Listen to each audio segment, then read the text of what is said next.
Sama-sama tundukkan kepala, bersatu hati kita berdoa. Bapa, dalam nama Tuhan Yesus, bersyukur buat pagi hari ini Tuhan yang sudah Kau beri atas setiap kehidupan kami. Terima kasih Tuhan, terima kasih atas segala kebaikan-Mu, kasih dan cinta-Mu atas setiap kami. Sehingga kami dapat merasakan penyertaan-Mu yang sempurna atas setiap kehidupan kami hingga sampai saat ini Tuhan. Terima kasih Tuhan, terima kasih. Di pagi hari ini Tuhan, kami membawa hati kami rindu berjumpa dengan pribadi-Mu Tuhan. Sebab Engkau yang kami perlukan. Engkau adalah segala-galanya bagi setiap kami Tuhan. Sebab kami tahu tanpa-Mu Tuhan, kami tidak mampu Tuhan. Dan kami percaya Tuhan, bahwa tangan kasih-Mu Tuhan selalu memegang kami, selalu menopang kami. Amin. Dan tangan-Mu senantiasa memberkati setiap kami di pagi hari ini.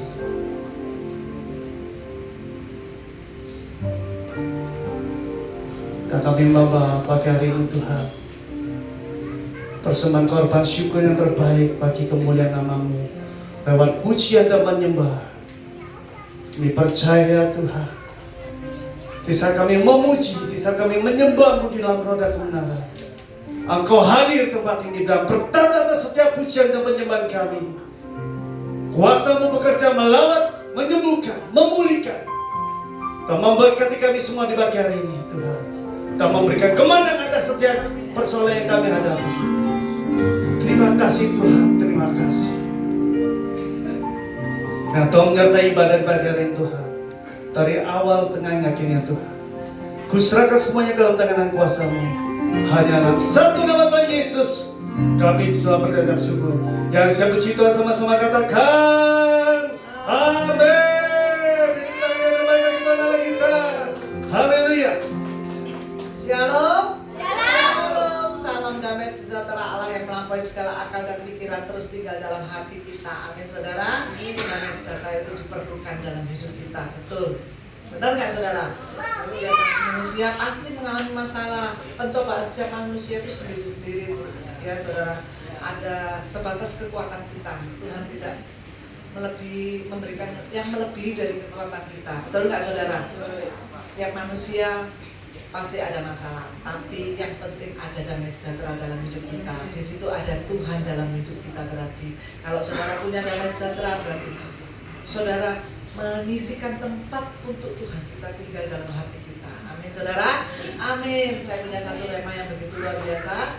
Kita baca bersama-sama. 1, 2, 3. Amin. Wah, jadi Tuhan yang luar biasa ini. Ini dikatakan oleh Yohanes Pembaptis ya saudara. Lihatlah anak domba Allah yang menghapus dosa dunia. Ya, cuma ada Yohanes yang sebagai pembuka jalan buat Tuhan saat Yesus harus dibaptiskan. Yohanes yang membaptiskan ya, dan dia berkata bahwa lihatlah anak domba Allah yang menghapus dosa dunia. Tuhan begitu mengasihi kita. Saat kita jatuh, Tuhan angkat kita. Betul nggak saudara? Saat kita lemah, Tuhan kuatkan kita. Saat kita kekurangan, Tuhan cukupkan hidup kita.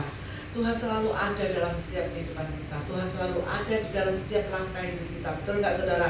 Selama engkau setia, selama engkau taat kepada Tuhan, selama kita menyembah Yesus, selama kita berada dalam firman-Nya, ya, Tuhan pasti memperhatikan hidup kita. Amin saudara. Amin. Kita pujikan satu pujian yang memberkati.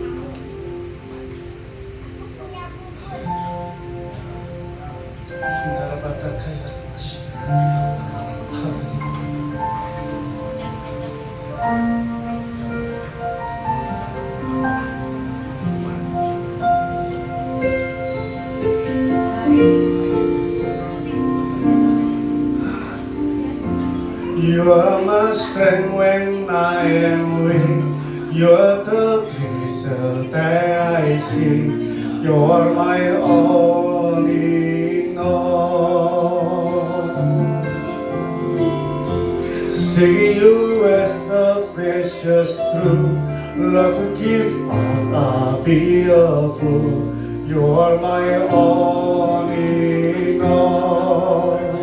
Mari kita katakan, Jesus, Lamb of God, worthy is your name.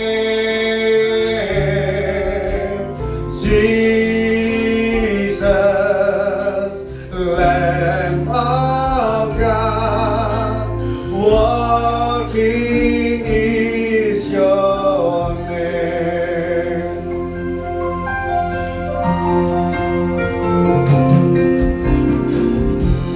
Taking my sin, my cross, my sin, rising again, I bless your name. You are my all in all. When I fall down, you pick me up. When I try, you fill me up. You are my all in all.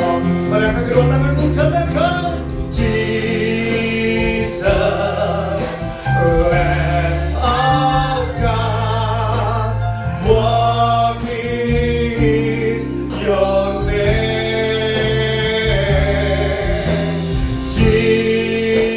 Jesus, Lamb of God, worthy is your name. Mari kita sama-sama katakan, Engkaulah kekuatanku, Engkaulah kekuatanku, Engkaulah kemuliaanku, Engkaulah segalanya. Amin. Engkau permata yang indah, takkan pernah ku lepaskan. Engkaulah segalanya.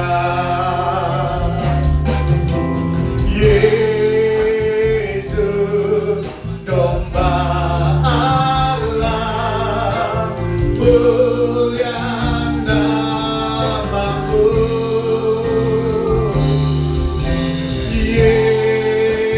Yesus, domba Allah, mulia namamu.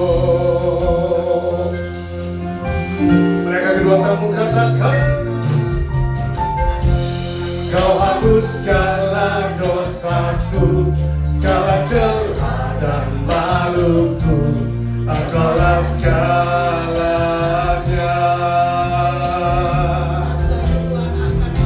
Saat jatuh kau angkatku, saat harus kau tuiku, Engkaulah segalanya. Mari kita sama-sama katakan, Yesus, domba Allah, mulia namamu. Amin. Yesus, domba Allah, mulia namamu. Oh, Jesus, domba Allah, mulia namamu. Amin.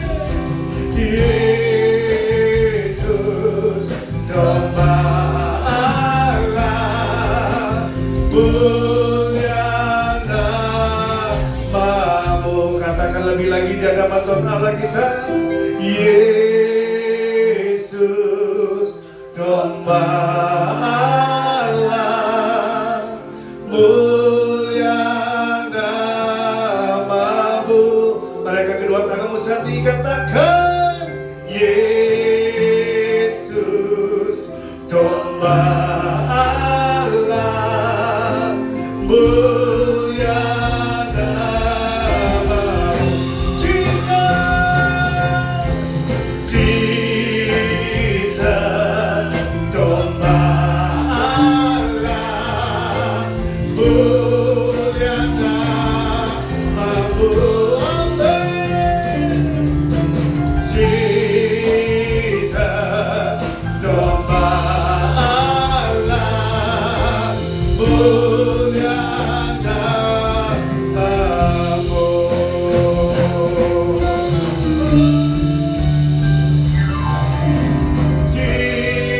Jesus, domba Allah, mulia namamu.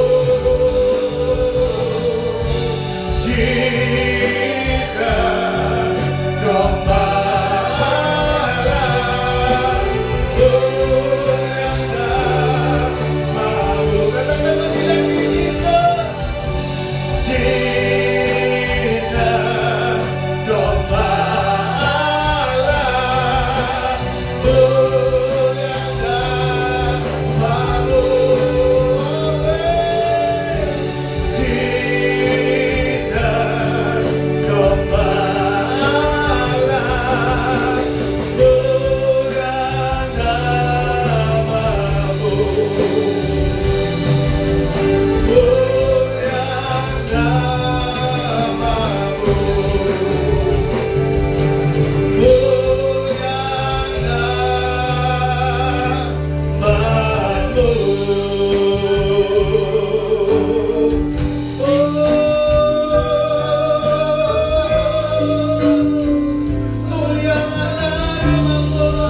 Kinarata kaya rabaya rabaya. Kiarata kaya rabaya rabaya rabaya rabaya rabaya rabaya rabaya. Hanya padamu kami berharap. Hanya padamu kami percaya Tuhan. Karena hanya padamu kami berseru Tuhan.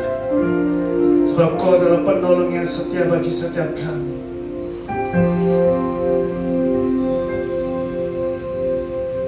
Kami percaya Tuhan bahwa pertolongan-Mu nyata bagi setiap kami Tuhan. Terima kasih Tuhan, terima kasih.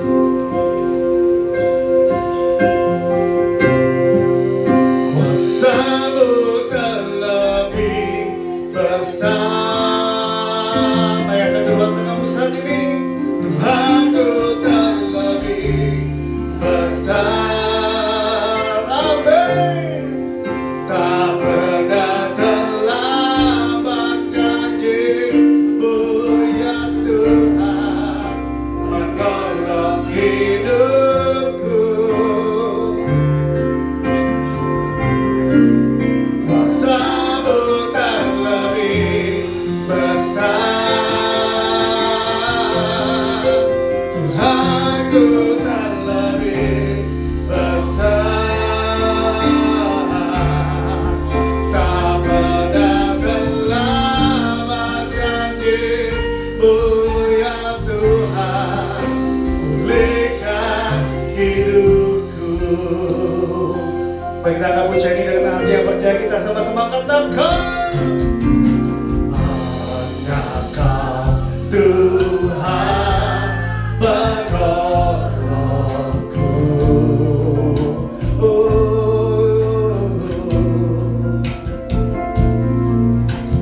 Yang selalu setia bersamaku. Kasih-Mu, kasih-Mu yang sanggup mengubah kehidupanku.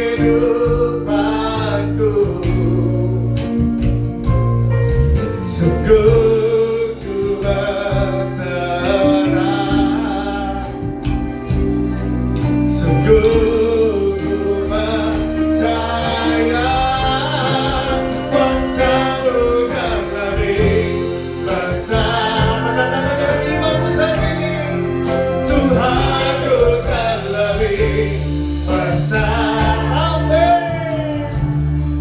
Tak pernah terlambat janji-Mu ya Tuhan, menolong hidupku. Kuasa-Mu terlebih besar. Tuhanku terlebih besar. Tak pernah terlambat janji-Mu ya Tuhan, pulihkan hidupku. Ayo kau pujian ini lebih lagi dengan hati yang percaya.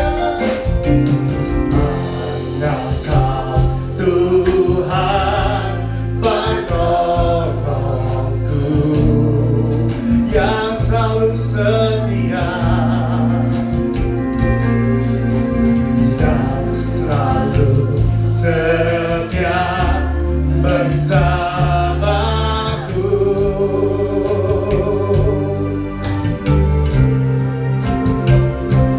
Kasih-Mu yang sanggup mengubah kehidupanku.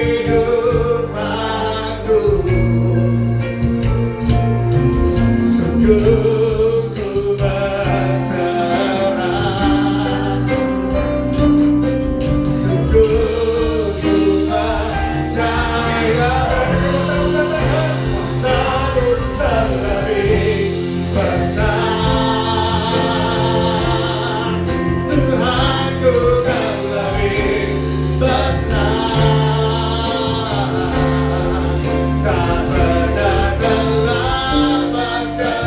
kekasihmu ya Tuhan, menolong hidupku. Amin. Kuasa-Mu terlebih besar, Tuhanku terlebih besar. Tak pernah terlambat janji-Mu ya Tuhan, berikan hidupku.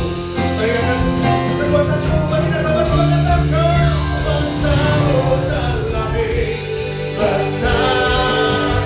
Katakan amin. Tuhanku terlebih besar.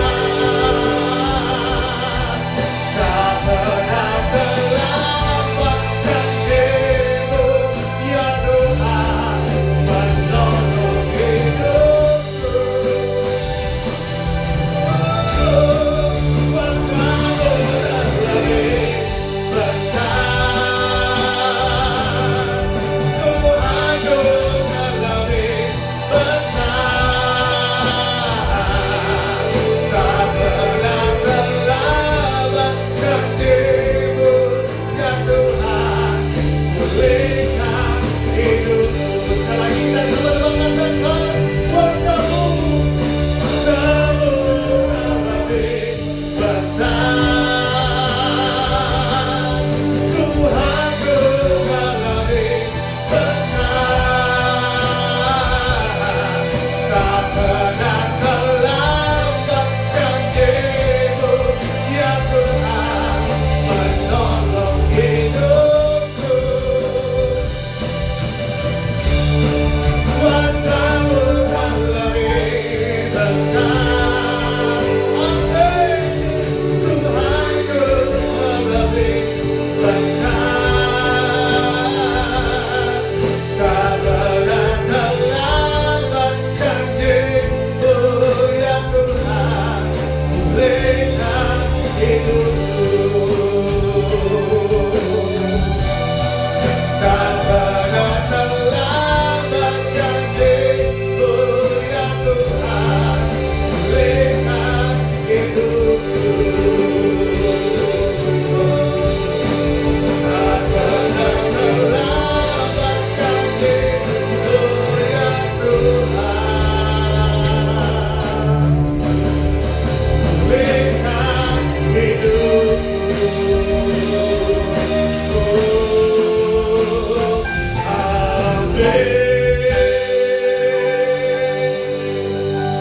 Sungguh kami percaya Tuhan bahwa kuasa-Mu sudah menyembuhkan kami, memulihkan kami, memberkati kami, dan sudah memberikan keajaiban atas setiap persoalan kami. Terima kasih Tuhan, terima kasih.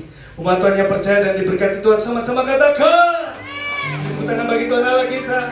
Mari kita sama-sama berdiri, mari kita bersorak-sorai memuji dan memuliakan nama Tuhan. Go on.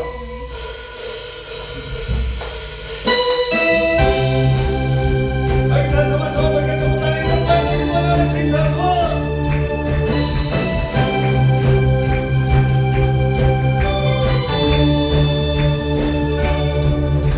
Di hadapan kebenaran-Mu ku datang menyembah-Mu, membawa hatiku, membawa hidup.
kita semuanya. Amin. Dia tidak pernah meninggalkan kita. Dia selalu ada bersama dengan kita dari sekarang sampai selama-lamanya. Beri tepuk tangan yang terbaik bagi saudara kita. Haleluya. Oh. Bersamamu Tuhan kami terbang dengan kuasa-Mu.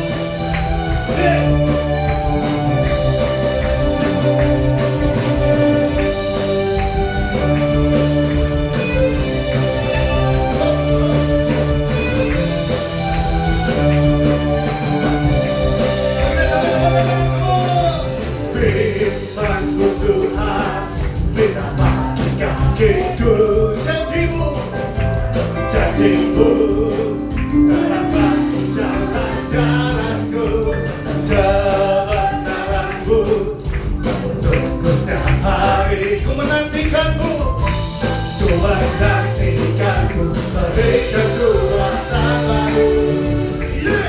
Ku akan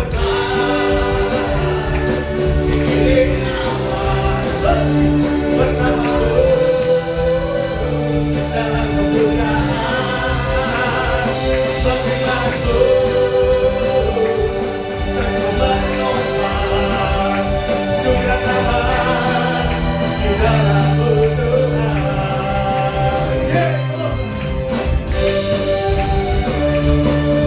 Terima kasih kita berikan sekalian bagi saja kami. Amin.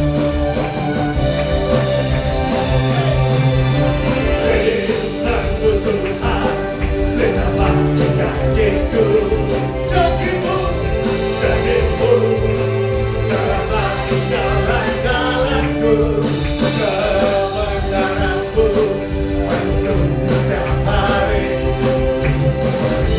Ku menantikan-Mu, berikan kekuatan baru. Ku kan terbang di awan bersama-Mu.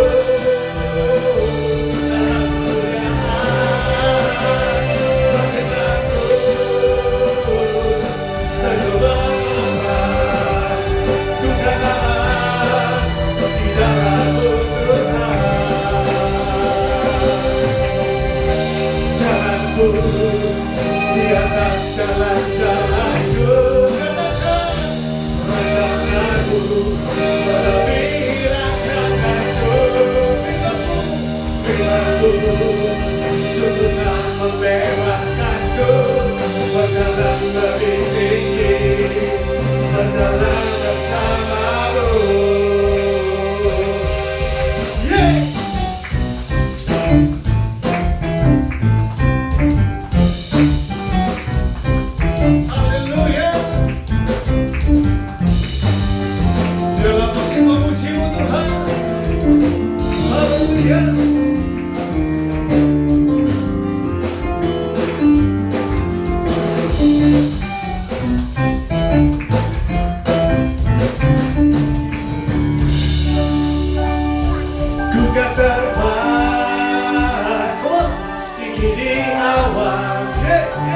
Bersama-Mu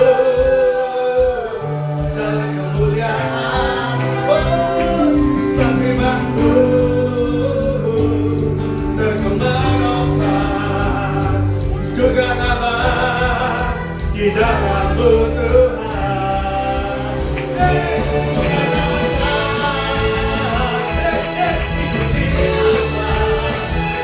Bersama-Mu dalam kemuliaan.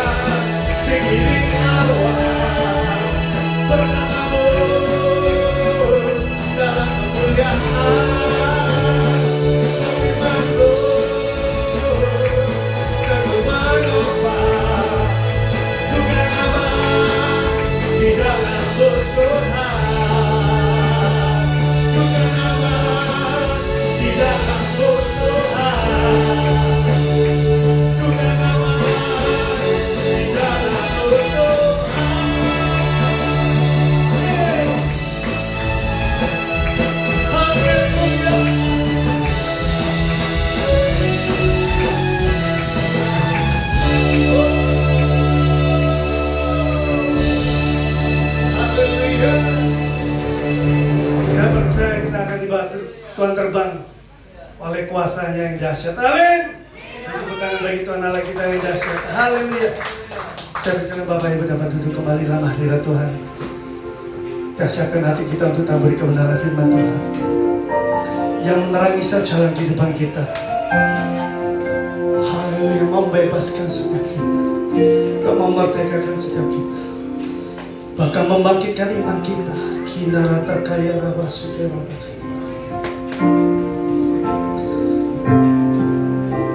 Ku melupakan yang di belakangku, ku serahkan diriku hanya padamu Yesus, dan ku berlari kepada tujuanku. Kau beriku hari yang baru yang lama telah berlalu. Rencanamu Tuhan indah bagiku, tak terbatas oleh pikiranku. Firman-Mu ya dan amin, sumber kekuatan, Kau pengharapanku, Kau terbaik bagiku. Mari kita akan pujian yang lebih lagi dengan segala baik kita sama-sama katakan. Ku melupakan yang di belakangku, ku serahkan diriku hanya padamu Yesus, dan ku berlari kepada tujuanku. Kau beriku hari yang baru yang lama telah berlalu. Mari kita keluarkan kemudian teman-teman katakan. Rencanamu Tuhan indah bagiku, tak terbatas oleh pikiranku. Firman-Mu ya dan amin, sumber kekuatan, Kau pengharapanku, Kau terbaik bagiku. Mari kita sama-sama berdiri di atas teman-teman, kita katakan dengan agak percaya. Rencanamu Tuhan, kami persilakan tak terbatas oleh pikiranku. Firman-Mu ya dan amin, sumber kekuatan, Kau pengharapanku, Kau terbaik bagiku. Rencanamu Tuhan indah bagiku, tak terbatas oleh pikiranku. Firman-Mu ya dan amin, sumber kekuatan, Kau pengharapanku, Kau terbaik bagiku. Kau terbaik bagiku. Kau terbaik bagiku.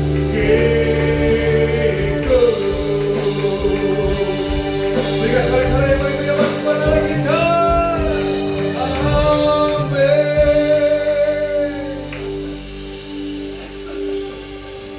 Silakan dulu Bapak Ibu Saudara.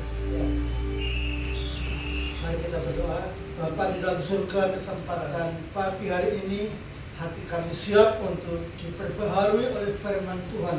Roh Kudus bekerja kepada kami semua sehingga kami pulang membawa berkat yang besar. Kami dikuatkan karena firman Tuhan merupakan pedoman bagi hidup kami. Biarlah Tuhan kuasa-Mu bekerja dalam setiap kehidupan kami. Segala hormat syukur kami naikkan kepada-Mu. Haleluya. Amin.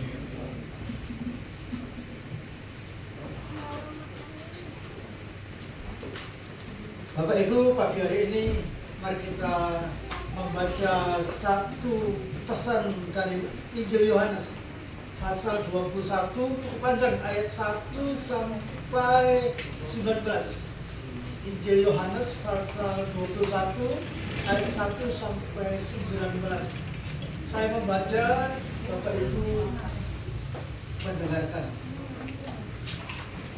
Kemudian Yesus menampakkan diri lagi kepada murid-muridnya di pantai Danau Tiberias, dan ia menampakkan diri sebagai berikut.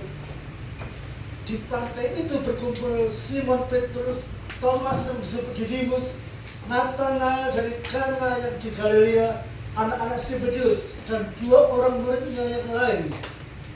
Kata Simon Petrus kepada mereka, "Aku pergi menangkap ikan."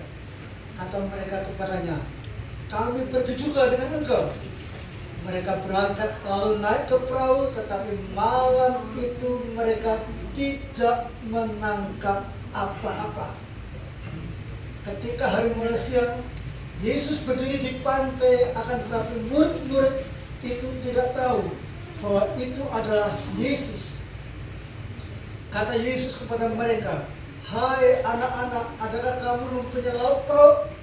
Jawab mereka, "Tidak ada." Maka kata Yesus kepada mereka, "Tebarkanlah jalamu di sebelah kanan perahu, maka akan kamu peroleh." Lalu mereka menebarkannya, dan mereka tidak dapat menariknya lagi karena banyaknya ikan. Maka murid yang dikasihi Yesus itu berkata kepada Petrus, "Itu Tuhan." Ketika Petrus mendengar bahwa itu adalah Tuhan, maka ia mengenakan pakaiannya, sebab ia tidak berpakaian, lalu terjun ke dalam danau. Murid-murid yang lain datang dengan perahu karena mereka tidak jauh dari darat, hanya kira-kira 200 hasta saja, dan mereka menghela jala yang penuh ikan itu. Ketika mereka tiba di darat, mereka melihat api arang dan di atasnya ikan dan roti. Kata Yesus kepada mereka, "Bawalah beberapa ikan yang baru kamu tangkap itu." Simon Petrus naik ke perahu, lalu menghela jala itu ke darat, penuh ikan-ikan besar, 153 ekor banyaknya. Dan sungguh pun sebanyak itu, jala itu tidak koyak. Kata Yesus kepada mereka, "Marilah dan sarapanlah." Tidak ada di antara murid-murid itu yang berani bertanya kepadanya, "Siapakah engkau?" Sebab mereka tahu bahwa ia adalah Tuhan. Yesus maju ke depan, mengambil roti dan memberikannya kepada mereka. Demikian juga ikan itu. Itulah ketiga kalinya Yesus menampakkan diri kepada murid-muridnya sesudah ia bangkit dari antara orang mati. Sesudah sarapan, Yesus berkata kepada Simon Petrus, "Simon anak Yohanes, apakah engkau mengasihi aku lebih daripada mereka ini?" Jawab Petrus kepadanya, "Benar Tuhan, engkau tahu bahwa aku mengasihi engkau." Kata Yesus kepadanya, "Gembalakanlah domba-dombaku." Kata Yesus pula kepadanya untuk kedua kalinya, "Simon anak Yohanes, apakah engkau mengasihi aku?" Jawab Petrus kepadanya, "Benar Tuhan, engkau tahu bahwa aku mengasihi engkau." Kata Yesus kepadanya, "Gembalakanlah domba-dombaku." Kata Yesus kepadanya untuk ketiga kalinya, "Simon anak Yohanes, apakah engkau mengasihi aku?" Maka sedih hati Petrus karena Yesus berkata untuk ketiga kalinya, "Apakah engkau mengasihi aku?" Dan ia berkata kepadanya, "Tuhan, engkau tahu segala sesuatu, engkau tahu bahwa aku mengasihi engkau." Kata Yesus kepadanya, "Gembalakanlah domba-dombaku. Aku berkata kepadamu, sesungguhnya ketika engkau masih muda, engkau mengikat pinggangmu sendiri dan engkau berjalan kemana saja kau kehendaki. Tetapi jika engkau sudah menjadi tua, engkau akan mengulurkan tanganmu dan orang lain akan mengikat engkau dan membawa engkau ke tempat yang tidak kau kehendaki." Dan hal ini dikatakannya untuk menyatakan bagaimana Petrus akan mati dan memuliakan Allah. Sesudah mengatakan demikian, ia berkata kepada Petrus, ikutlah aku. Bapak Ibu, saya memberikan satu tema, perjumpaan dengan Kristus mengubah segala sesuatu. Perjumpaan dengan Kristus mengubah segala sesuatu. Setiap orang yang mengalami perjumpaan dengan Tuhan, pasti dia mengalami perubahan di dalam hidupnya. Itu sudah dapat dipastikan akan mengalami perubahan-perubahan yang besar di dalam hidupnya. Lalu muncul pertanyaan, loh Pak, di sebelah sana itu loh, tetangga saya dulu aktif bergereja, sekarang nyebrang ke sana. Loh Pak, ada yang berpredikat pelayanan Tuhan, sekarang nyebrang ke sana. Bapak Ibu, kalau Bapak Ibu menjumpai hal seperti ini, hanya satu perkara yang perlu kita tahu, bahwa sesungguhnya mereka belum pernah berjumpa dengan Tuhan. Ketika dia berjumpa dengan Tuhan, tidak mungkin mereka akan berpindah di tempat yang lain. Karena hidup kekal itu ada di dalam Yesus Kristus. Ketika seseorang mengalami perjumpaan dengan Tuhan, maka dia akan mengalami perubahan yang total di dalam hidupnya. Bapak Ibu, pembacaan tadi dikatakan bahwa di awal pertama di pantai Danau Tiberias. Saudaraku, ini mengingatkan kepada kita ya, kenapa Tuhan menampakkan diri di Danau Tiberias. Nah, Bapak Ibu, di antara Danau Tiberias dan Danau Galilea itu tidak jauh berbeda. Letaknya juga tidak berjauhan. Nah, ketika Petrus dipanggil Tuhan, dia ada di mana? Bersama murid-murid yang lain. Dia ada di Danau Galilea, sedang menangkap ikan. Jadi baik Danau Galilea, Danau Tiberias itu merupakan tempat tongkrongan daripada Petrus dan kawan-kawan. Kenapa? Karena pekerjaan Petrus adalah seorang nelayan. Tuhan pakai Petrus luar biasa, Bapak Ibu. Nelayan itu orang biasa, orang pinggiran. Tetapi setelah dia berjumpa dengan Tuhan Yesus dan dia ikut Yesus, perubahan besar terjadi. Jadi di Danau Galilea itu adalah tempat perjumpaan pertama kali Petrus dengan Tuhan Yesus. Waktu itu Tuhan Yesus berjalan-jalan memberitakan kasih karunia Allah, memberitakan Injil. Kemudian ketemu dengan Petrus dan Yakobus di Danau Galilea itu. Lalu Tuhan katakan, hai, ikutlah aku, maka kamu akan menjadikan penjala manusia. Itu tertulis di dalam Matius 4:19, tidak usah kita baca. Jadi Petrus dan kawan-kawan itu dia siap membayar harga di dalam mengikuti Yesus. Jadi waktu perjumpaan awal Petrus kepada Tuhan Yesus membuat Petrus dan kawan-kawan itu terus-menerus belajar bersama-sama dengan Yesus selama berapa tahun? 3,5 tahun. Karena Tuhan tahu bahwa hidupnya sangat singkat di muka bumi itu. Oleh karena itu dia sedang mempersiapkan generasi untuk menjadi kepanjangan tangan. Dan kita bersyukur Bapak Ibu, lewat pelayanan Tuhan Yesus, ya penginjilan, ya pemuritan, akhirnya Injil sampai pada hari ini. Wah, strategi Tuhan Yesus luar biasa. Dia penginjilan dia lakukan, tetapi yang utama di dalam pelayanannya, dia menciptakan orang-orang seperti dia, dan salah satu di antaranya adalah Petrus. Petrus itu orang pinggiran, tidak berpendidikan, tetapi setelah dia mengambil keputusan ikut Yesus dan belajar terus-menerus dengan Yesus selama 3,5 tahun, hidupnya berubah. Tetapi namanya dalam perjalanan tidak selalu mulus. Diajar oleh Tuhan Yesus tentang hal-hal kerajaan surga, tentang kebenaran-kebenaran ilahi. Diberitahukan juga bahwa dia akan mati di atas kayu salib. Diberitahukan juga bahwa hari ketiganya dia akan bangkit. Dan pada akhirnya Bapak Ibu,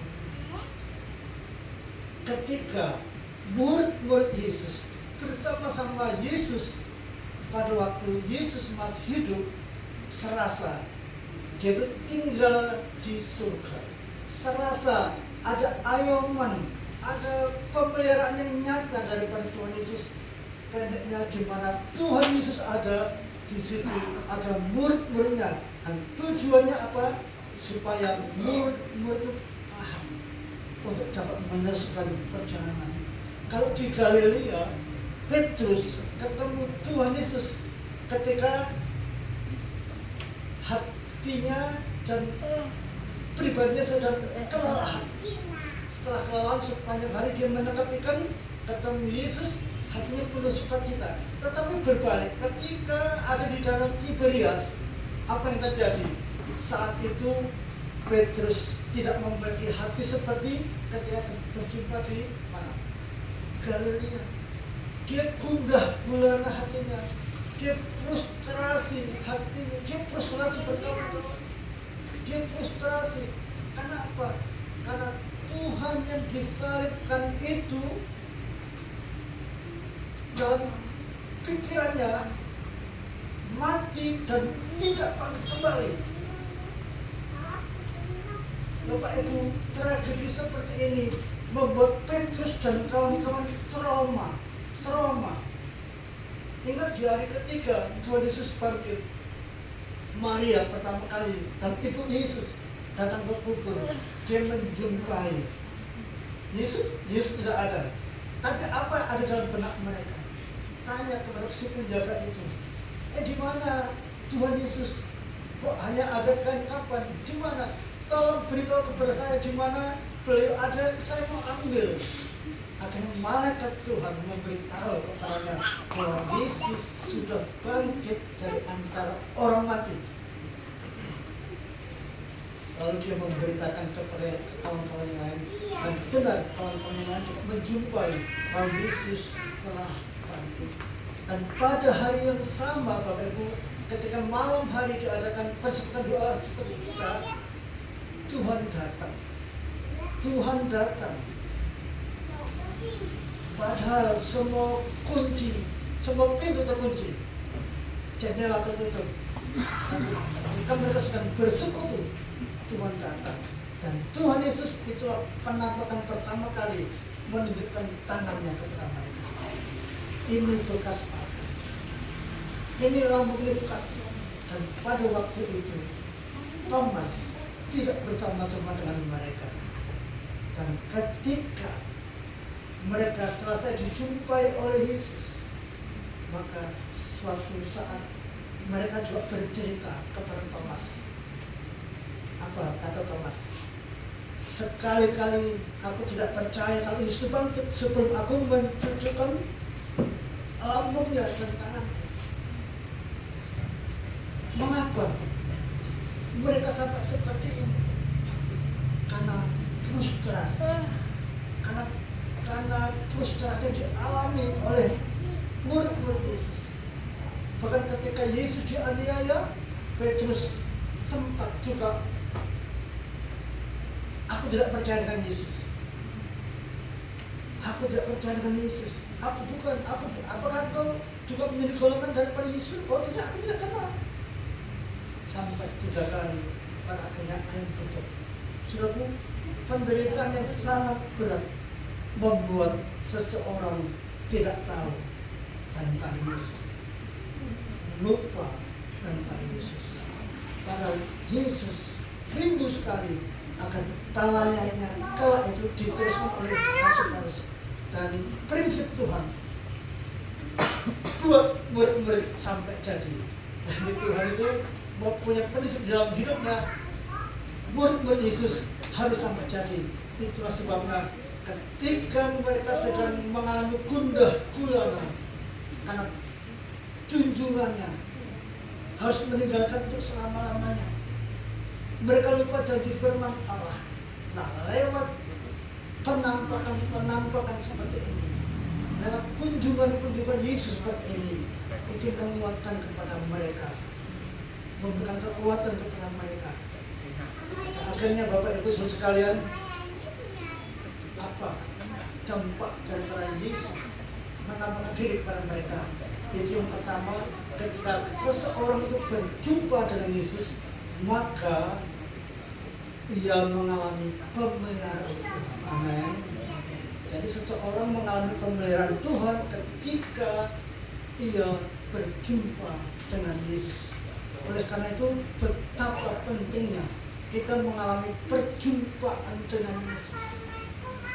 Perjumpaan awal Petrus tinggalkan pekerjaannya. Perjumpaan Yesus untuk sekian kalinya dia dikuatkan. Ketika Yesus mendengar, dia betul-betul limbung. Oke, aku kembali ke pekerjaan yang lama. Karena memang profesinya seorang nelayan. Dan rupanya Petrus ini juga seorang koordinator ya, seorang yang punya leadership kuat.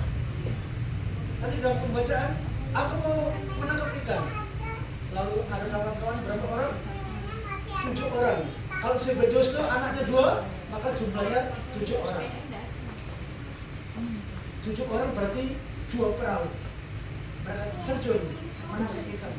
Dan semalam-malaman tidak mendapatkan apa-apa. Oh, dahsyat. Semalam-malaman tidak mendapatkan apa-apa. Karena kecewa yang sangat berat. Karena junjungannya dirasakan sudah tidak ada lagi. Nah, itulah sebabnya Yohanes pasal 21 ayat 1 sampai 9 menolong kita. Oh, kita harus setiap kesempatan berjumpa dengan Tuhan. Karena di dalam hidup dalam Tuhan itu bukan jaminan kita akan mengalami jalan yang mulus. Dan percayalah, dan ini didemonstrasikan oleh Yesus. Dan Tuhan itu bertanggung jawab. Sekali dia pilih seseorang, maka seterusnya seseorang itu di-backup oleh Yesus. Dan saya bersyukur kepada Tuhan ya, Petrus dipakai Tuhan yang luar biasa. Ketika dia bersama-sama muridnya mengikuti petunjuk Tuhan, tebarkanlah jalanmu sebelah kanan perahu. Apa yang dilakukan mereka? Berbantah-bantah? Oh tidak.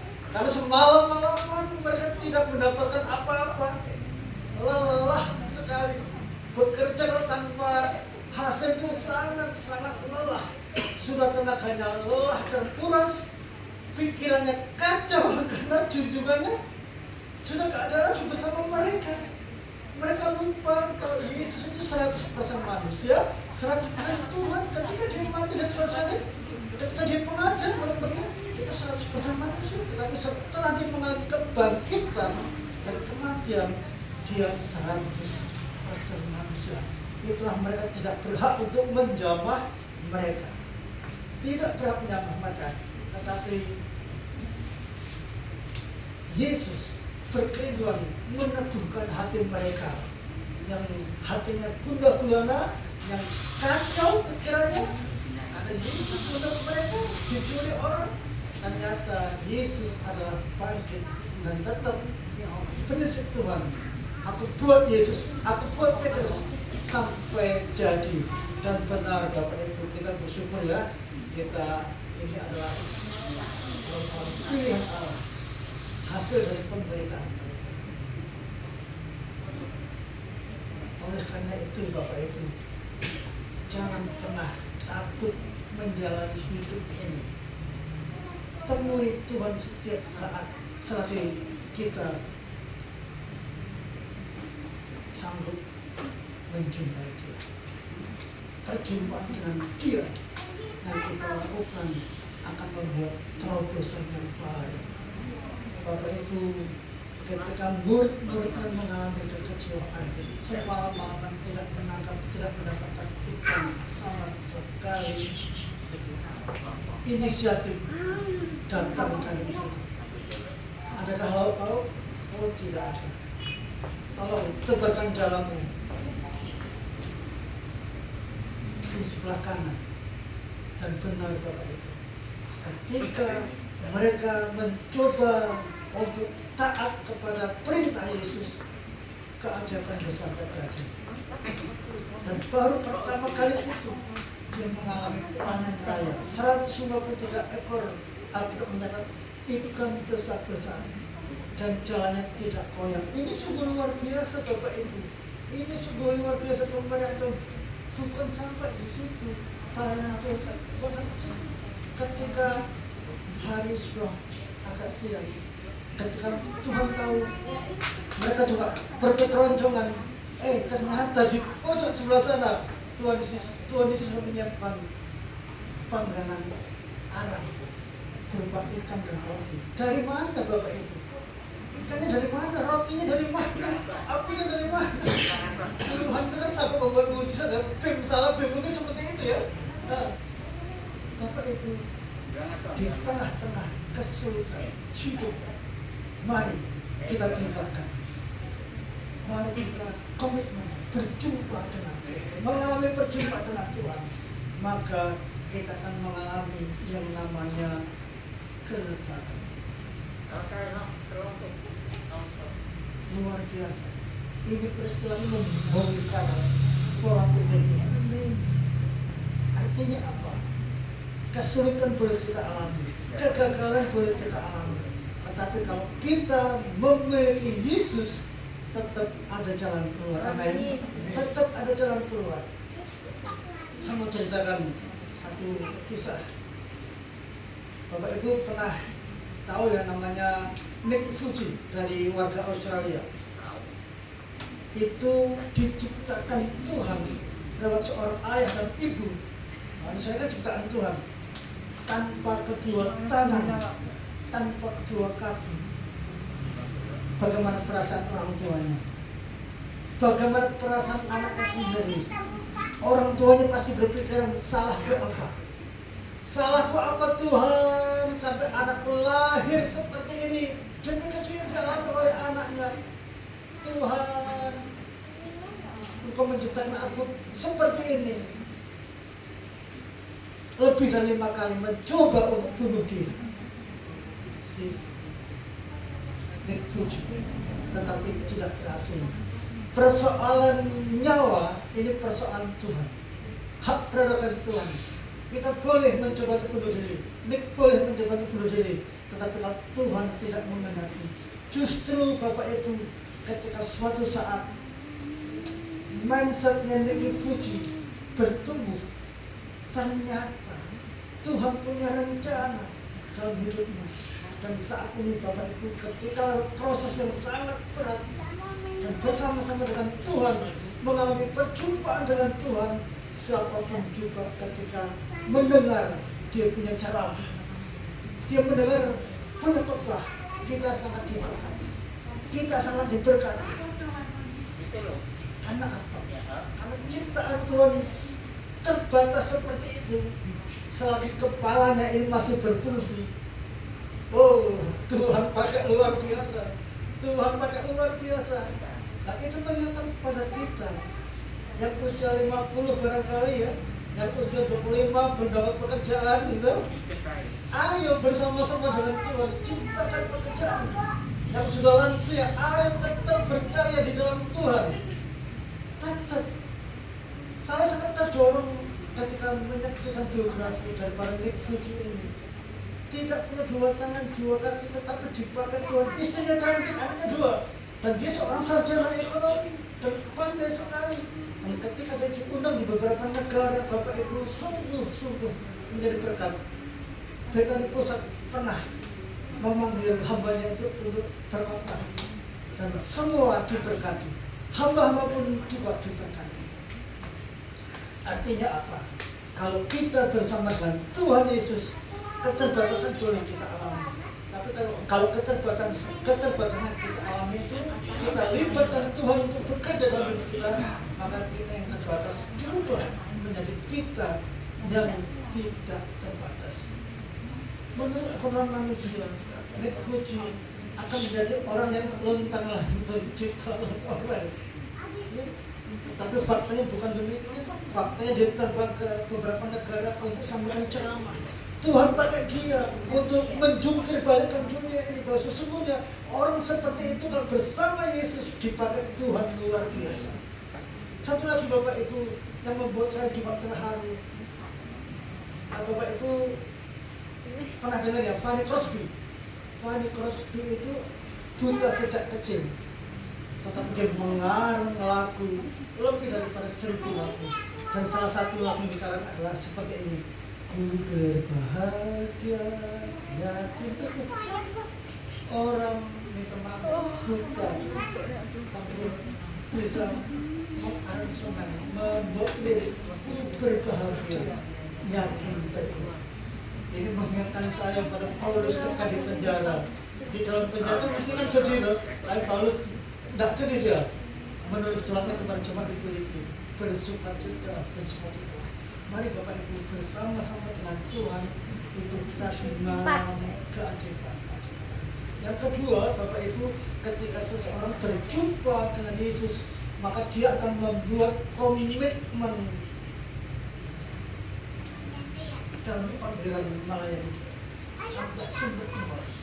Yang kedua, ketika seseorang berjumpa dengan Tuhan, maka dia berkomitmen dalam panggilan Allah untuk melayani atau mengirim Tuhan sampai sumber umur. Amin. Amin. Betapa pentingnya perjumpaan dengan Tuhan harus kita alami supaya kita sanggup mengirim dia sampai sumber umur kita. Dan yang mendorong Rasul Paulus melayani dia ketika setelah sarapan bersama-sama dia ditanya oleh Yesus, Petrus anak Yohanes, apakah engkau mengasihi aku? Benar Tuhan, aku mengasihi sampai ke kami. Nah, pertanyaan inilah yang membuat mindsetnya Petrus berubah. Saya harus melayani Tuhan, saya harus melayani Tuhan, saya harus melayani Tuhan. Dan benar Bapak Ibu, namanya pelayanan Tuhan tidak pernah gagal. Rencana Allah tidak pernah gagal. Sekalipun Petrus pernah menyangkal Tuhan, tetapi Tuhan tetap memakai murid-muridnya, dibuatnya deh murid-murid sampai jadi. Dan benar Bapak Ibu, rencana Tuhan itu luar biasa. Ketika tiba hari Pentakosta, Petrus dan kawan-kawan diubah oleh Allah menjadi seorang pembicara yang luar biasa, dipakai Allah luar biasa. Berkat apa? Tuhan tahu, berkat kesetiaan dalam mengirim dia, maka power dari atas, dari Roh Kudus ada bersama-sama dengan murid-murid Yesus, sehingga murid-murid Yesus dipakai Tuhan secara luar biasa. Jadi ketika kita berjumpa dengan Yesus, maka ada keterpanggilan seseorang untuk menyerahkan diri dalam pelayanan. Bagaimana Bapak Ibu melihat perjalanan Rasul Paulus? Rasul Paulus punya masa lalu yang kelam, tetapi dia punya kepribadian yang pandai, dipakai oleh golongannya untuk memperandakan kekristenan dan memiliki surat kuasa untuk membunuh setiap orang Kristen. Rencana manusia beda dengan rencana Tuhan. Dan Tuhan melihat bahwa dalam pribadi Paulus ini ada kepemimpinan yang sangat luar biasa. Dan bagi Tuhan hal yang sangat mudah mengubah yang tidak ada menjadi ada. Dan dalam cerita kita tahu bahwa Paulus akhirnya mengalami perjumpaan dengan Tuhan.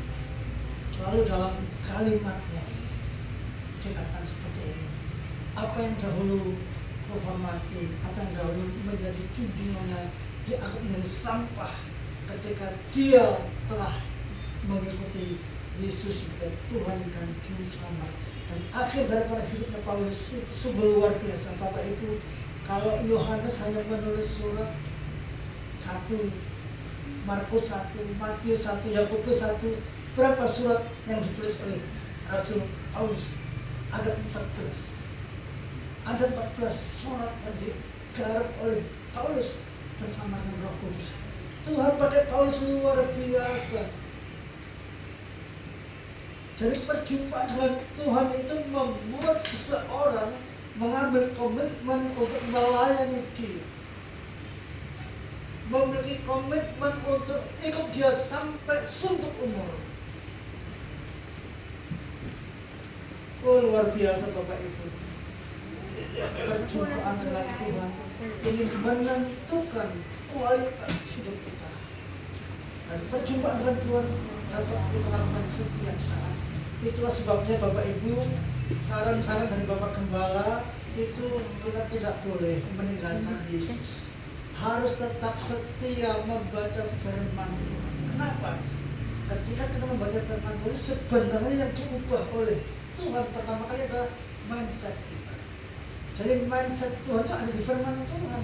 Ketika kita membaca firman Tuhan lalu berkata, apa Tuhan yang kau katakan kepadaku? Bukan apa maksudnya, tetapi apa yang dikatakan firman Tuhan kepadaku. Itu cara berpikir Tuhan kepada kita. Dengan demikian penderitaan kita paling berat sekalipun kita dapat mengatasi, karena Tuhan bersama-sama dengan kita. Amin. Oh, sungguh luar biasa.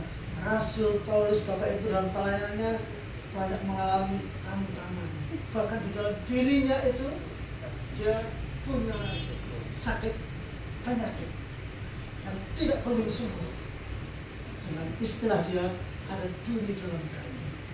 Tetapi itu bukan menjadi satu hal untuk dia tidak melayani. Karena bagi Paulus, hidup adalah mati adalah keuntungan. Hidup adalah Kristus. Mari kita ikuti moto dari Paulus. Mati untung, karena untung. Ya sudah mendapatkan hidup yang kekal, yang dicarinya banyak orang itu. Tetapi kalau dia diberi kesempatan untuk hidup Kristus, artinya kita harus memberi buah. Saya sangat diberkati dengan mutu daripada Paulus ini. Dan yang ketiga, ketika seseorang berjumpa dengan Yesus, itu dia akan mengalami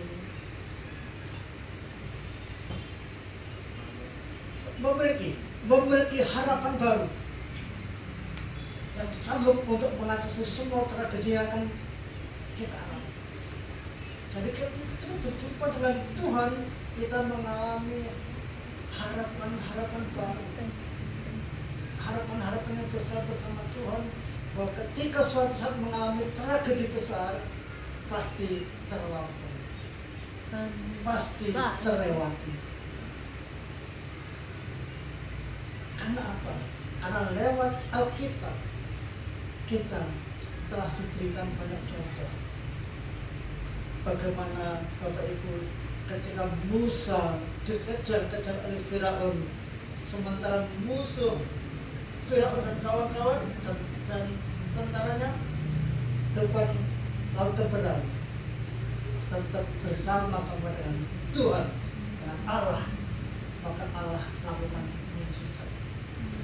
Terkadang secara manusia juga kita sering mengalami sesaat seperti Petrus. Ketika Yesus mati salib secara manusia, dia ingin kembali ke habitat sebelumnya. Maka dia ada di mana? Danau Tiberias. Karena di sana telah tersedia perahu. Tetapi dengan perjumpaan kepada Yesus, maka Paulus dipulihkan, Petrus dipulihkan untuk menghadapi setiap tantangan di dalam hidup.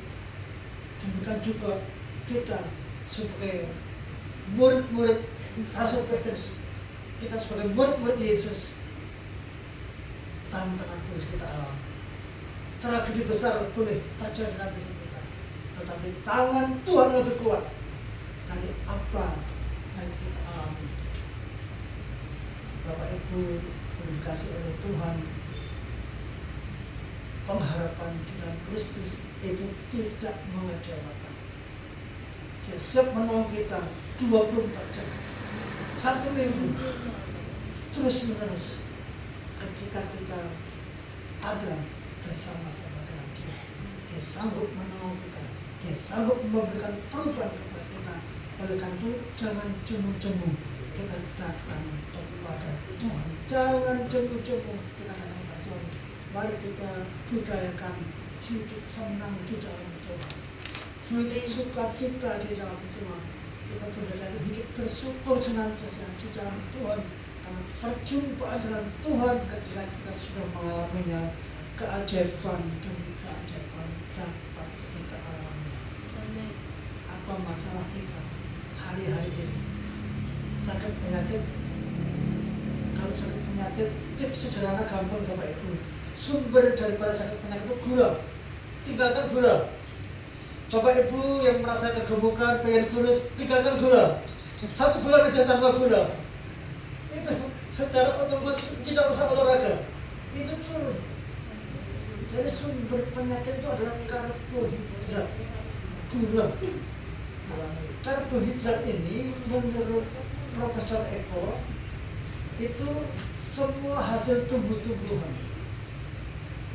semua hasil buah-buahan kecuali apokat, dan semua yang di Indomaret itu karbohidrat, itu gula, kecuali telur, ayam, daging, dan ikan. Lalu bagaimana Pak Abed? Makananku nasi selama ini boleh makan nasi boleh, tetapi sedikit aja, sedikit aja, sedikit aja, sedikit aja. Jadi Bapak Ibu yang pengen kurus itu sederhana, pengen sehat sederhana, kurangi gula, berbanyak berjumpa dengan Tuhan. Nah, ini yang utama. Tapi kalau berjumpa dengan Tuhan kita lupa minum yang manis-manis, makan yang manis, wah, Bapak Ibu. Jadi sederhana. Ingin Bapak Ibu sehat, kurangi gula. Ingin punya berat ideal, kurangi gula. Jadi sumber penyakit gula. Bukan nggak boleh, tetapi terbatas saja,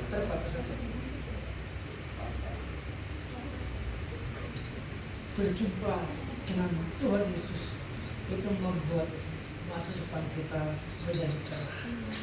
Apapun kesulitan yang kita hadapi, apapun persoalan yang kita hadapi, mungkin suami, mungkin anak, mungkin orang tua, mungkin anak-anak, mungkin sekolah, mungkin pekerjaan, mari kuncinya apa? Kita harus berjumpa dengan Dia secara pribadi. Pasti perkara-perkara besar akan kita alami dalam hidup. Amin. Pasti Tuhan akan tolong kita, karena kita adalah anaknya. Dan Tuhan rindu memakai kita untuk menjadi alatnya. Nah, bagaimana kita dipakai Dia kalau kita tidak mengalami kemenangan? Kemenangan pasti akan terjadi ketika kita mengutamakan Tuhan Yesus. Itu sebabnya gereja selalu ada ibadah seperti ini, ada doa malam, ada kelompok sel di mana-mana. Hanya satu tujuan, supaya kita bertumbuh kualitas iman percaya kita mengalami banyak persoalan, kita selesaikan bersama dengan Tuhan yang ada-adanya kita mengalami kemenangan. Dan berjumpa dengan Tuhan itu akan membawa perubahan besar di dalam hidup kita orang-orang percaya. Dan pujilah, segala hormat, pujian, syukur kami naikkan kepada Amin. Amin. Saya kembalikan kepada